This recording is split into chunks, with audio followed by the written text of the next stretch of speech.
Never no time to just waste and sit around and do nothing. I'm always got something to do. Got my other phone right here. So while that's happening, I'm gonna do this. Let me know when you're in here.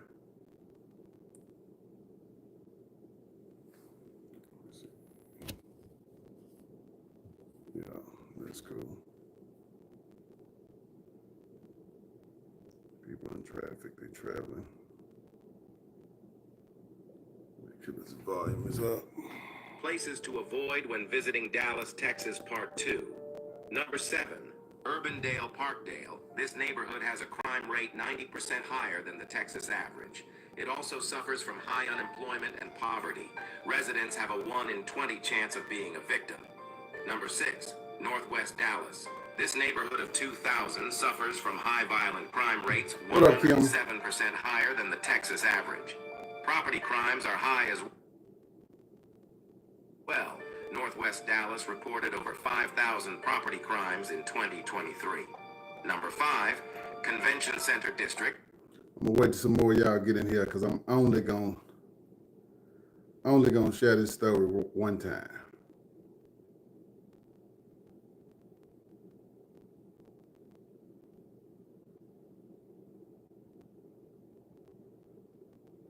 I'm gonna wait till some more of y'all get in here. I got 2 people in there.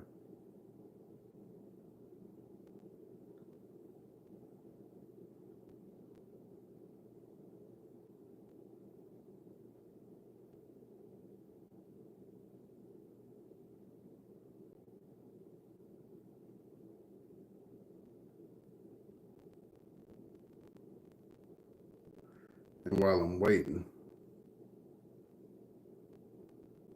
I'm just checking out some replies. It's a busy life, man. Always editing. But I want to share this. This is a meaningful story. And then I got the news on in the background. Austin News, whatever. I just got it playing. Can't play the sound because I don't own the news. You understand what I'm saying?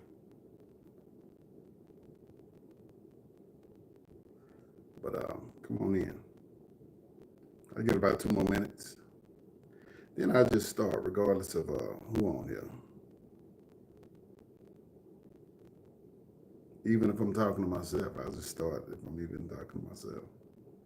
Because I want to get this off and I want to tell the truth.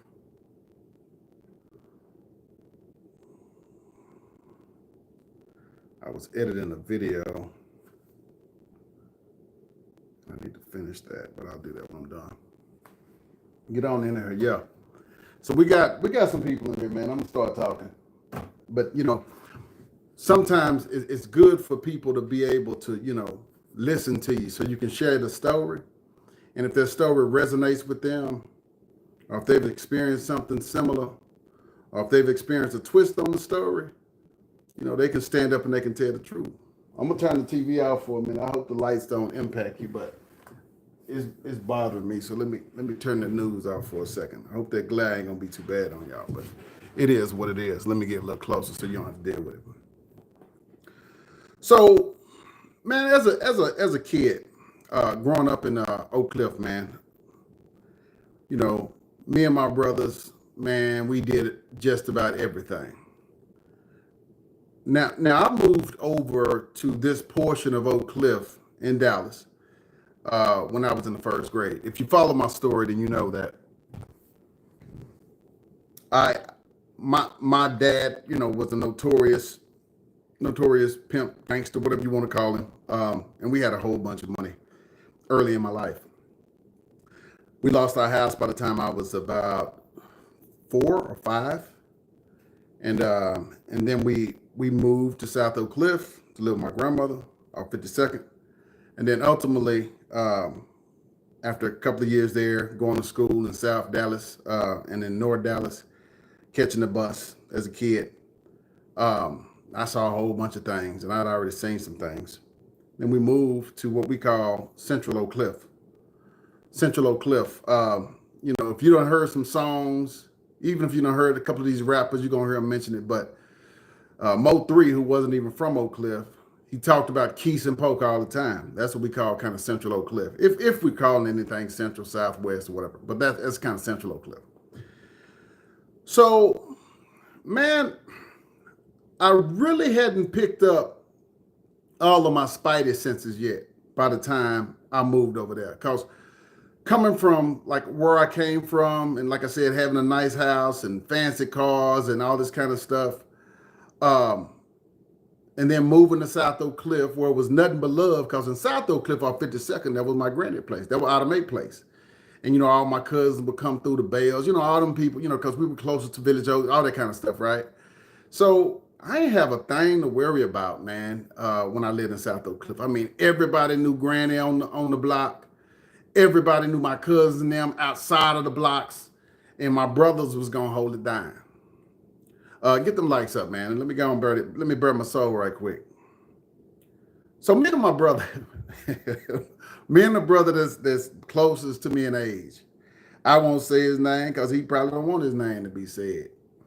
So I'm just going to call him Street because he used to go by Street. So we kids, man. Now at this age, I'm 6 years old. We already smoke weed. Not because it's cool, not because it's the right thing to do. It's because back then, I had a partner who had a dad that didn't mind if they smoked. And then he would take it from his dad. He would bring it out to my oldest brother, who's about 5 years older than me. And my oldest brother, for giggles and kicks, he would pass it to me and my brother, and we fired up. So this is like, I'm a kid, bro. I'm a kid. We was bad. We was bad. I'm a kid. And so some of the other bad things we used to do, because I can get into some of those stories, is me and my brother, and he's a year older than me. We would walk under this bridge and across this way. And if y'all from Dallas, you know this. Under this bridge headed towards Cost Plus. So we would leave Broadcliff Apartments, go under this bridge, this highway, or we would actually cross the freeway. We would climb up there and run across, which is the craziest thing. I don't even know. We was crazy. But anyhow, we'd do it. And you gotta remember, I'm Generation X. Wasn't nobody at home. Nobody know what we were doing. We were just bad. So we had, my dad would send us to the store sometimes, probably like it happened to y'all, send you to the store with a little note to get his cigarettes, cool 100s. We used to do that, and I would steal his cigarettes, or steal his cigarette butt, steal his lighter, take it out back, smoke cigarettes. So we smoke cigarettes, smoke weed. My uncles, my uncle's son, he was a prolific drinker. And so, we would, if my grandmother wasn't around, he'd say, boy, you want to put some hair on your chest? He'd give us a little swig of the Wild Irish Rose. You know what I mean? So again, I'm a kid, bro. I'm 6. But this was normal. This is kind of my life. This is the hood. This is how I grew up. So me and my brother had got real slick. So me and all my brothers used to play these little cars. Y'all remember the little cars? All the different little colors and the different models and makes and the Jeeps or whatever. So we would play with these cars, or we couldn't afford the cars. Remember I said we lost everything. How do I remember? Because it was me. But we would go to this store. It was called Skaggs. It looked like a Kroger or Albertson if you're from here. If you ain't from here, then you ain't gonna know what it is. Maybe it even looked like a Food Line to somebody that even know what Food Lines are. So what we did, man, is we would go over there to steal some little cars at the store, at the grocery store. Or we wouldn't steal, and we bring like money from the little piggy bank, you know what I mean, to buy like one car, buy like 1 or 2 cars. But the Hot Wheels was like $1.99. And that was a lot of money back then. You know what I mean? This is in the 80s, early 80s. That was a lot of money. And so we would just switch the price on the Hot Wheels car from the $1.99, to something that was 25 cents or whatever. So, we were still paying for it. So we wasn't stealing. We were just changing the margins, if y'all know what margins are. And we used to do this all the time. I ain't gonna lie to you. We did it all the time, and our collection was getting good and getting big. Even my older brother, even though he's 4 or 5 years older, man, we just be like, man, rolling those little trucks, motos, and it was just a fun time. And we used to pretend like we was going down to my daddy's hometown out there by Ferguson Penitentiary, Midway, Texas, and hanging out with our family because that's where our family is from, and or going to Houston, where the other part of the family from, because we're from Dallas. And man, one time, me and my brother, Street, went over there. We was doing the same routine we normally do. We walked under that bridge, had our little $2 or $3, whatever we had, we had saved from skipping lunch or whatever we did. And we went over to that Skaggs, that grocery store. And we commenced to looking at the cars we wanted. And we commenced to changing the prices. So I was changing the price. I find something for 25 cents, whatever. I take that $2.99, $1.99 off. I put it on there real good. And man, I would, we were getting out a little bundle and getting ready to go do what we got to do. You know what I'm saying? Pay the little old tab and leave up out of there. And then somebody walked behind us. Hey, what are y'all over here doing? What are y'all over here doing? So it's two dudes. They grown men. They black. I hate this AC just came on. I be trying to avoid it. Like, they black. I think, no, one of them black, one of them white. Hey, what are y'all doing? Come here. Come here. So they grabbed us by the arms. Now, my brother, he's just he's different than I am. You know what I mean? Like, I got to learn stuff. He didn't have to learn nothing. He's just been a monster since we was kids. So I don't know this stuff, man. I just told you where I just came from. I'm gonna ignore you if you're in here trolling, man. Because I'm telling a real story. If you want to get out, you can go. So this man takes us, and he takes us way high up at the top of the store. So I don't know if you've ever worked at a grocery store or not. So we go, they take us up these stairs, and they take us into this black, completely dark room. And he said, take off all your clothes, strip down, butt naked and bend over. And I'm panicking, you know what I mean? I'm just being completely real. I'm panicking. I don't know what the heck, because I'm under here on some teacher stuff like, no, this is what I was trying to do, And so I said, take off your clothes, take off your pants, put off all your clothes, bend over. He a man. We kids. And so I take off my clothes, you know what I mean? And I take off my pants, and I take off my whatever, and then I take off my underwear. And then my brother said, man, don't take off your damn underwear. He said, man, they gonna have to kill me up in here. Now, I'm 6, he gotta be 8. They gonna have to kill me up in here. You better put your clothes back on. And then he told the dude, he was like, man, we'll die up in here. And I ain't know what to do, man. I'm 6. You know what I mean? You see I'm sweating right now. I'm telling the truth. You mean God knows I'm telling the truth. I was thankful. I pulled my clothes. I pulled my pants back up, my underwear, put my clothes on. And so the man says, if you don't take off your clothes and you don't let me strip search you, you going to jail. You're going to jail. You know what they do to little boys in jail? I ain't know nothing about that. I mean, I'm 6 years old. My brother 8. And like I said, he lived a little more. He was already off the porch. I was just starting. And man, my brother grabbed something. He grabbed something and said, man, well, y'all gonna have to take us to jail because my little brother ain't stripping and I ain't stripping. So call the police. Call my mama.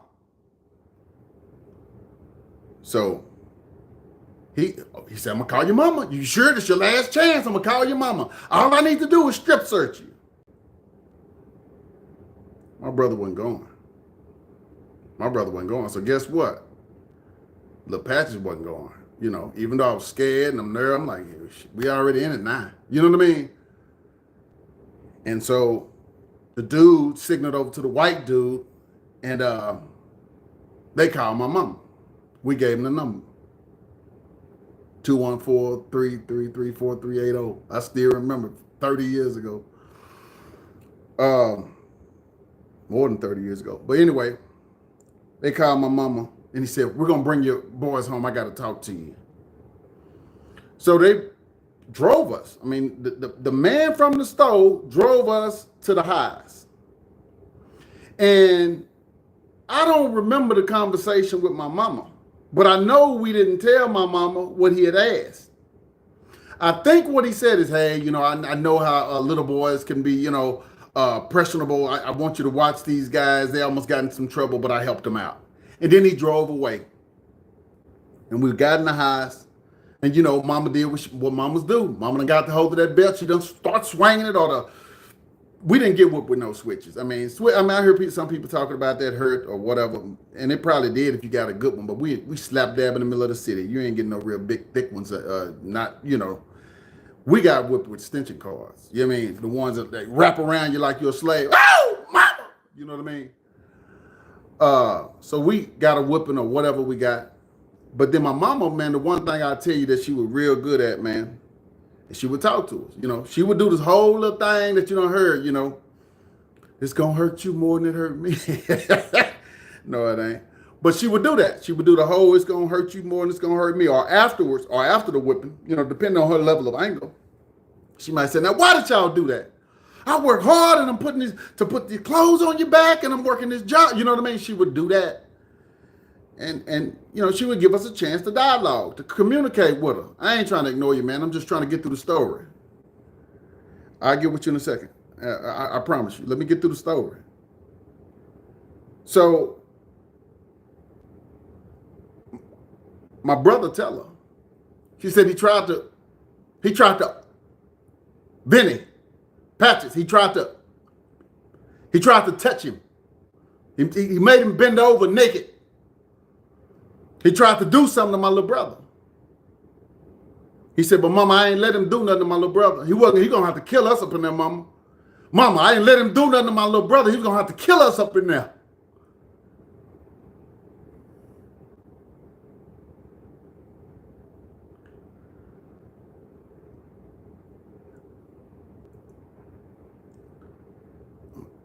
Say.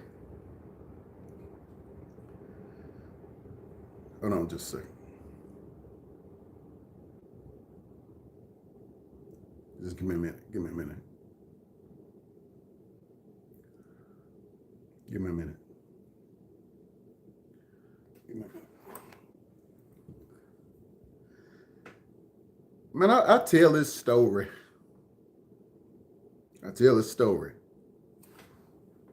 Hold on, give me a minute. I tell this story, with all the trolls and all that stuff. But I tell this story because ever since I known my brother, he gonna die by it since we were little kids. Times when I didn't know what the hell was going on. I didn't know what was going on, man. What these people trying to do to me. You understand? And I think I tear up a little bit right now because I just think about it because it's been a lot of other moments. I'm talking about how I lived, how we lived. Well, obviously it was God, but it was that boy. That boy willing to stand up and be a man and standing there and willing to die about it. So I learned to be a monster being around my brother. But I also tell him he made me crazy. You know what I mean? I tell him he made me crazy. That's real. Because, and again, I ain't on no tough stuff, but when I go off, I go off. So that's why, I don't play a lot with trolls and all this shit, man, because I done dealt with real life situations, you mean? So God protected me, man. My brother protected me. Nothing didn't happen to me, but it could have. Because I can look at that story a million ways and see how young men can be negatively impacted by other folks. You understand? by other folks. So I just tell you this, man, if you got kids, if you got little brothers, if you got folks that you allow to go in and out your house, man, one, talk to your kids, you know, talk to your little brothers, talk to your family, tell them what's right, what's wrong, what people can do, can't do. I don't care if it's a family member. Now, we were wrong. We were wrong. We were stealing. We were stealing. Yeah. You know, because I understand that, right? And whether you're changing the prices or whatever it is, even I said affecting the margins, you know, I was being funny with it. But we were stealing. We was wrong. But man, you know, that man almost changed the trajectory of my life. I don't know how. And I just, you know, praise God that he gave me the kind of brother I got. It taught me a lot. Stand up and just be willing to die by some things. And I don't mean that like for y'all to go off and be willing to die every day, but you just get a switch and you know, in life. You just get a switch where okay, it's go time or it's not. And when it's time to go, it's time to go. Ain't no excuses, ain't no crying, ain't nothing. You just go.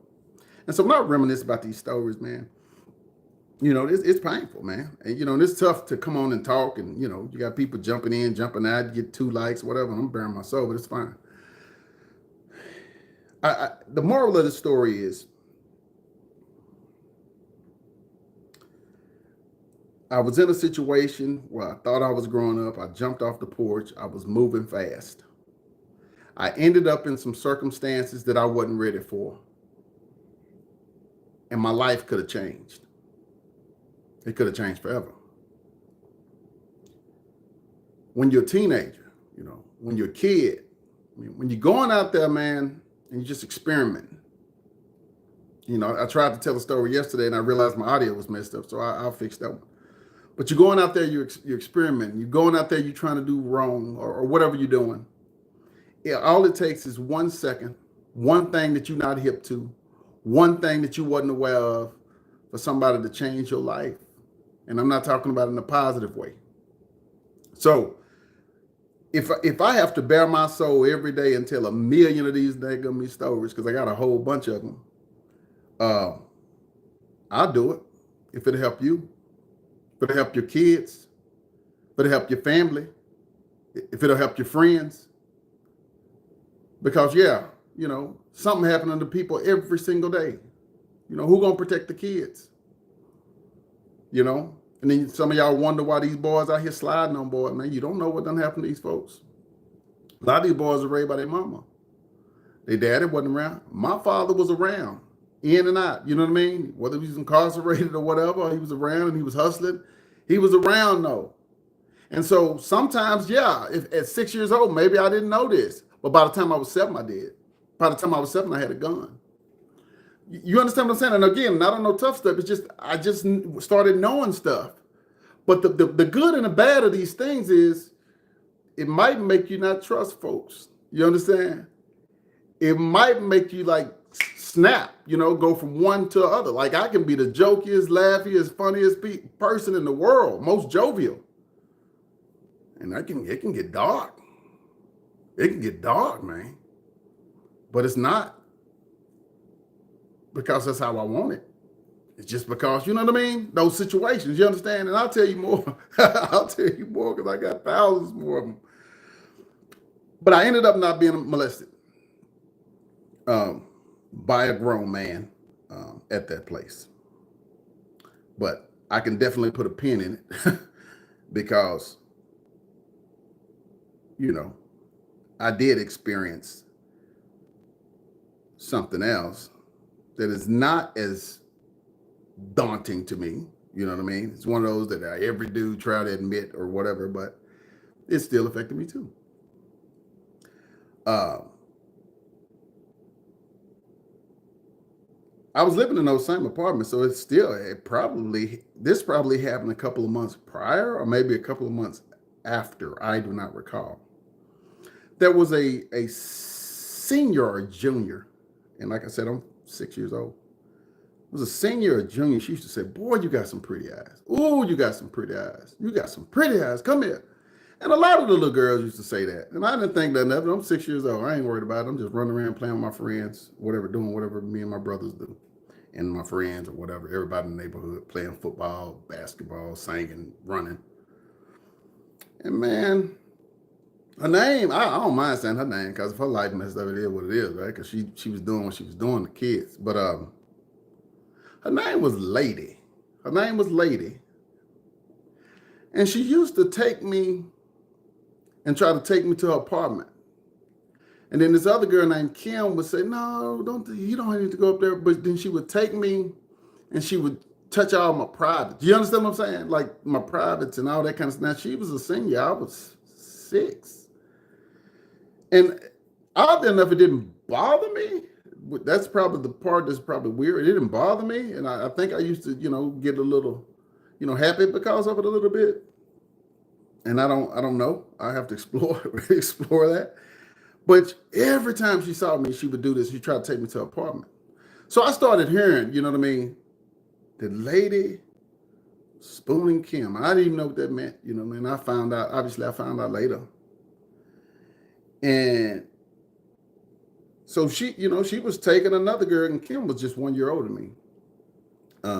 She was taking Kim, I guess, and taking her to her apartment and having her way and, doing things, actually real things to her. And I guess she was trying to get me into it. And I guess since I didn't mind, being touched by them girls, it could have happened because she used to also say she had snacks. You know what I mean? Oh, I had some snacks in it. And I used to love them chips. So I would find myself in Kim's house. Now, Kim had a brother. He was a stone cold stump down. 2 brothers, Loja and Navarro. If Navarro's still alive, he in penitentiary for life because Navarro was a criminal ever since we met. And, I would go in there and Kim be like, you want some chips or something? I'd go in there, eat with them, whatever. But I never knew, what was going on, but I normally didn't hang with nobody else when I was 6 except my brothers. And then, little kids that was my age. But see, most of the times I'll tell you in Briarcliff, most of the kids were my age because the kids my age lived other places. Like it might be 1 or 2 kids my age. So everybody I played with, everybody I ended up fighting with, all that kind of stuff, they wasn't my age. The dude that was my age was Tevin Campbell, the singer, Ready for the World. And we became friends. We used to race all the time. But that was the only dude like my age because everybody else was older. So even when I was trying to explain, I don't know if it was on here or TikTok, that I had a fight with a guy 4 years older than me. It was in Briarcliff, but everybody was older than me. So you just learned how to do that. You had to do that, right? You had to learn how to defend yourself, hurt people, pick up stuff, do whatever you had to do. But yeah, so that's twice in those same apartments in about a 6-month period. Lady didn't get a chance to, fulfill her little fantasies or dreams. She didn't get a chance to, she didn't get a chance to do that to me. But she did, like I said, used to fund my privates, and she did it, every time she saw me, and she tried to take me to that apartment. And again, I wasn't just fighting her, but I didn't know what, I should have been because with her perversions, what I found out when she was talking about spooning, that it wasn't no cuddling. It was something else that I found out later. You know what I mean? And so, prayers out for Kim. If she's still alive, I don't know. This is 35 years ago. Hell, it might even be longer. Yeah, 40 years ago. Damn, I'm old. This is 40 years ago. Vlasic. Man, listen, I used to laugh at this kind of stuff, when I talk to the partners or whatever. But now, I got kids, man. You get kids and then you say, man, hold up. She was sick, bro. Can you imagine, like, okay, so your kid, you got a kid that's 6 or 5. Can you imagine a 17-year-old? You understand what I'm saying? Taking them off and, oh, man. Come on, man. Ain't that strange? Ain't that strange? But you remember that movie, Antoine Fisher with Denzel in it, but it had the little military boy, and he used to happen to him. It happens like that sometimes. You understand what I'm saying?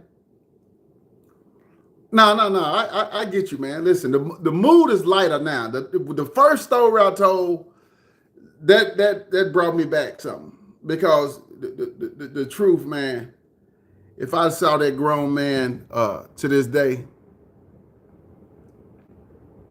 he wouldn't want to see me, man. You understand what I'm saying? He wouldn't want to see me, man. And and that's when I'm laughing and joking and smiling. He wouldn't want to see me, man. And so shout out to my brother, man. I love that boy to death. I got so many stories with me and him. And I got so many stories with me and my brother. And one day me and him gonna come here and collab. If you haven't checked him out, I did do an interview with my brother. I think it's entitled Polar Bear, son of Larry the Mac James. Listen to my brother. Go click on it. There's some shorts on it, but there's a story on it. Click on it, man. He was wearing like a yellow and blue shirt. Them stories that he telling, they true. They're 100% true, bro. When I was doing the interviews with Living Testimony, I couldn't shout at.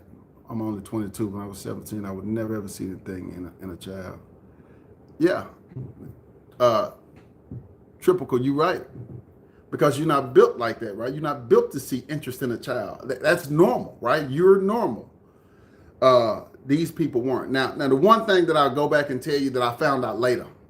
So I never told my older brother. Till one day I told my older brother, because we if you ever met us, man, when we all get together, man, we just have fun. We love each other. You know what I mean? And we pick at each other, and then we tell these stories. And maybe one day I'll tell some stories about my older brother. But in the house, so I was telling him about it, and he said, "Lady," he said, "Man," he said, "Lady was a senior, man." He said, you know what's so crazy? He said, "I think she used to do that to people." That was the word. He said, "But she was in special education." So he said, "I don't even know if she was normal, or if she was normal." He's like, maybe that's what was going on with her. And she was just, because he said she used to ride the little shout bus.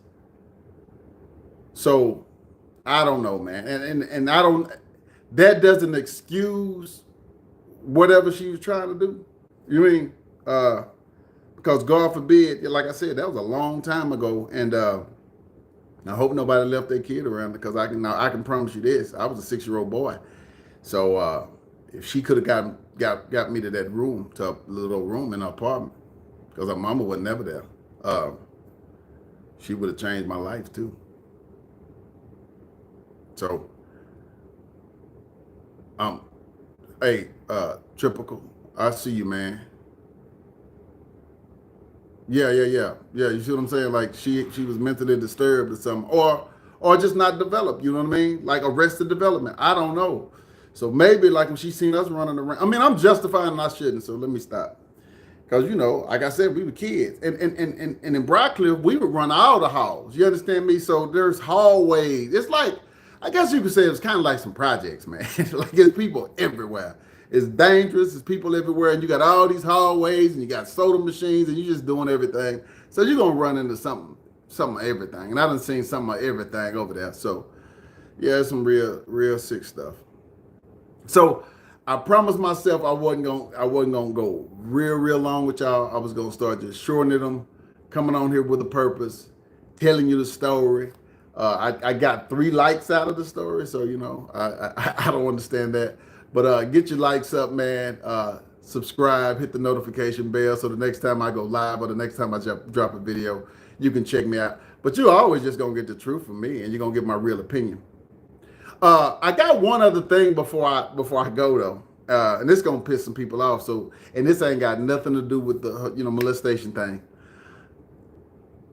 But I got a question, and if I could do a poll right quick, I would do a poll. I don't know how to do it, so I ain't gonna lie to you. Did y'all see the debate? Did you see the debate? I just want to say this real quick. Did you see the debate? And I'm gonna say 3 things about it, and I'm gonna leave. I promise. I saw on the news a minute ago, you probably saw I had my TV on. They said, Democrats are asking President Joe Biden to step down. One called him out after the debate And the only thing I'm gonna tell you to this is, man, get off the gas. I ain't a Trump supporter. I ain't a Biden supporter. Damn sure ain't no Biden supporter. But you've been seeing them in the meetings, man.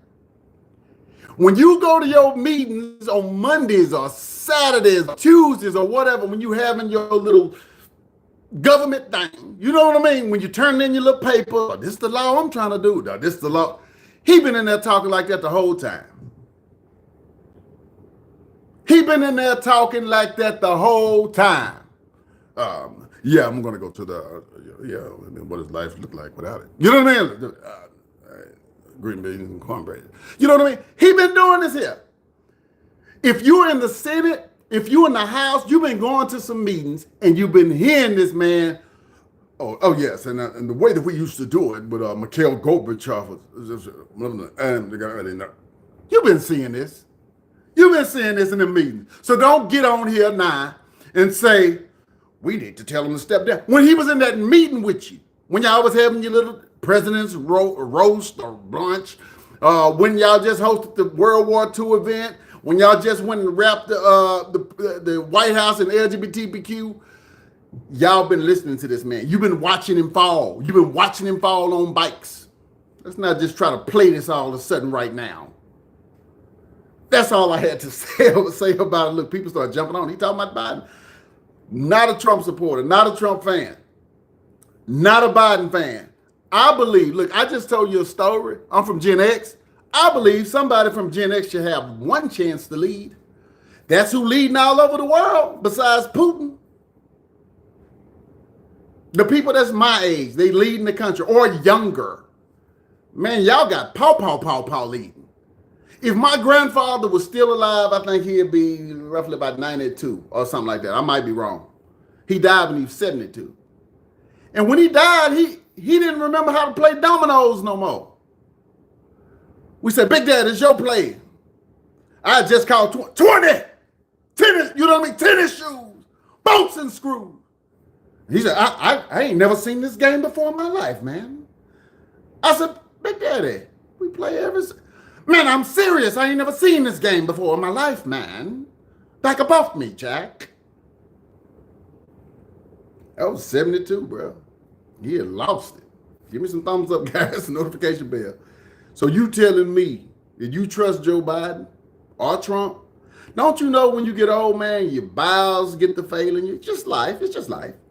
Your kidneys get to failing, and y'all flying these guys back and forth, back and forth.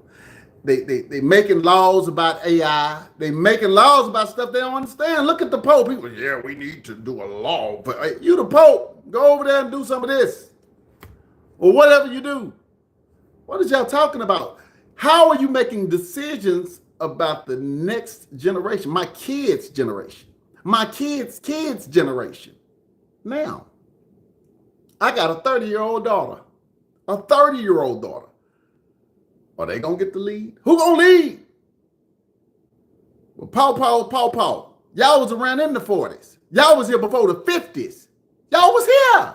Yeah, shit, they from the 40s. They saw segregation. Like, nobody speaks about that. Why don't you get on there and say, man, I was there. Yeah, I told them, yeah. Like when Jerry Jones was a part of that, that little girl in Arkansas that was getting bused, the first one to go to school when they was throwing stuff at her. Jerry Jones was in the crowd. The pictures came out last year or the year before. If I would respect these old people, these old buzzers much better if they said, yep, I was there, but I stood on this side, and here go the picture. Or this what I did, or this the money I gave. Man, Biden gets the privilege of enforcing the super predator laws in the 90s, which incarcerated many of my friends that are just not coming home or not coming home. And didn't incarcerate them. I mean, they did crimes, but the crime bill was crazy. Let's be clear. And now he gets to come and say, I'm going to save the day. But the only day you really saving, and I'm going to leave this alone. Again, it's my last thing, and YouTube going to demonetize me anyway on this one. Is the only people's life I've seen you make better, and you've made some lives better. Obama did too. Was the LGBTQ. Cheers, guys.